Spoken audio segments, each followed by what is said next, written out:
नमस्कार, मैं हूं आयुष पारिक और आप देख रहे हैं अपडेट इंडिया। फिलहाल मैं मौजूद हूं जयपुर के राजा पार्क में के दशहरा मैदान में, जहां पर आपको बता दें कि जयपुर का दूसरा सबसे बड़ा रावण दहन करने की प्रक्रिया चालू हो गई है, जिसके हाइट कुल 120 फीट बताई जा रही है। और यहाँ लोगों का आना जाना भी शुरू हो चुका है और लोगों के आने जाने के साथ साथ ही हम यहाँ पर देख भी सकते हैं मौसम में भी परिवर्तन आपको देखने को मिल रहा है। कभी कहीं धूप हो रही है तो कभी बादल हो रहे हैं। आइए यहाँ लोगों से बात करते हैं और जानते हैं कि उनको क्या लगता है, क्या यहाँ रावण दहन हो पाएगा या मौसम कुछ अलग खेल दिखाएगा।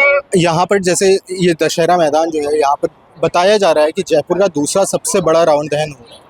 हम लोग मानते हैं कि रावण दहन एक इस तरीके की प्रक्रिया है कि जिसमें ये माना जाता है बुराई पर अच्छाई की जीत होती है। तो इसको लेकर आप क्या कहेंगे? अभी के हालात को देखते हुए, देश के हालात को देखते हुए लगता है कि रावण दहन से ही सिर्फ काम होगा या इसके अलावा भी और कुछ करना चाहिए? और भी कहीं कुछ काम करने चाहिए। जैसे खाली रावण इकलौता नहीं था, ठीक है, समाज के अंदर भी सबको जागरूक होना चाहिए। यहाँ हमारे साथ प्रशासन के लोग भी मौजूद हैं। सर, यहाँ पर बताया जा रहा है जयपुर का दूसरा ये सबसे बड़ा रावण है, 120 फुट का बता रहे हैं। तो इसको देखते हुए आप लोगों की तरफ से क्या तैयारियां की गई है बचाव के लिए? सुरक्षा को देखते हुए क्या तैयारियां? बचाव सुरक्षा के लिए तो ये कल जो बारिश का मौसम था तो हमने तिरपाल वगैरह से ढकवा दिया था, और आज मौसम खुला है, अब इसको खड़ा करवा दिया। और बाकी रही पब्लिक, तो पब्लिक को भी हम बाहर कर देंगे, दर्शन के लिए केवल खोल रखा है। बाद में बल्ली लगा के और पुलिस प्रशासन द्वारा, सिक्योरिटी गार्ड द्वारा इनको पब्लिक को बाहर कर दिया जाएगा, फिर सब बाहर से ही देखेंगे। क्या आप हमें बता सकते हैं कितनी पुलिस फोर्स और फायर डिपार्टमेंट के कितने लोग मौजूद हैं सुरक्षा में? पुलिस फोर्स 2 थानों की पुलिस फोर्स आई हुई है यहाँ पे, आदर्श नगर और जवाहर नगर, दो थानों की आई हुई है। ओके, धन्यवाद सर। यहाँ पर हमारे साथ एक मैम भी हैं, हम इनसे भी जानना चाहेंगे। मैम, आप यहाँ पर घूमने आए हैं, रावण दहन देखने आए हैं। रावण दहन एक ऐसी प्रक्रिया है जिसमें कहते हैं कि बुराई पर अच्छाई की जीत को प्रदर्शित करता है।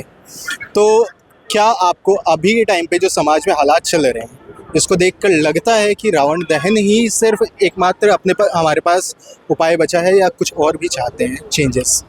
बिल्कुल चेंजेस चाहते हैं। बुराई पे अच्छाई की जीत ही होती है। हमेशा सत्य बोलना चाहिए, अहंकार नहीं होना चाहिए। अहंकार जो करेगा, जैसे रावण की मृत्यु हुई अहंकार के कारण, तो अगर जिसमें एक बार अहंकार आ जाता है ना, तो उसकी हार निश्चित है। उसकी हार निश्चित है।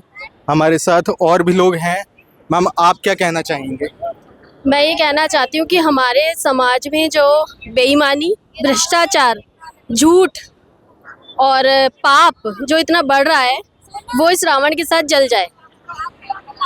ये बड़ी अच्छी बात मैम ने बोली है कि भ्रष्टाचार, पाप, सब कुछ हमें रावण के साथ दहन कर देना चाहिए। पर मैम, अब मेरा आपसे एक सवाल और रहेगा कि फिलहाल हम देख रहे हैं हमारे समाज में आए दिन, हम कभी अखबारों में तो कभी किसी टीवी चैनल के थ्रू हम ये देखते हैं कि किसी न किसी नाबालिग बच्ची के साथ कुछ दुष्कर्म हो जाते हैं, कुछ ऐसा काम हो जाता है जिसको पढ़कर या सुनकर हमें खुद पर शर्मिंदगी महसूस होती है। क्या सिर्फ रावण दहन से ये चीज़ बदल सकती है? आपने बिल्कुल सही कहा है कि इस समय जो छोटे बच्चों के साथ में जो पाप बढ़ रहा है, उसके लिए एक तो लोगों को, हमारे बच्चों में संस्कार की बहुत कमी हो गई है।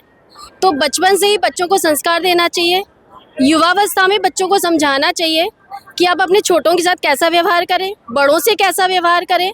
और छोटे बच्चियां जो हैं वो देवी का रूप है। हम जो ये राम नवमी जो मना रहे हैं, दुर्गा नवमी जो हमने मनाई है, वो हमने इन कन्याओं के लिए मनाते हैं, क्योंकि कन्या के रूप में ही हम देवी का दर्शन करते हैं। और उसके बाद में विजयादशमी आती है, तो ऐसा लगता है कि जैसे माता ने ही महिषासुर का मर्दन करके इस विजयादशमी को मनाया है। तो जैसा कि आपने अभी देखा कि हमने लोगों से यहाँ पर बात करी कि रावण दहन क्यों किया जाता है, और रावण दहन को एक हमने फेज़ लेकर ये भी जाना कि कैसे हम समाज को और सुधार सकते हैं और समाज को और सुधार की क्या ज़रूरत है। बाकी और अपडेट्स के लिए हमारे साथ जुड़े रहें। कैमरामैन सौरभ के साथ मैं आयुष पारिक, अपडेट इंडिया, जयपुर।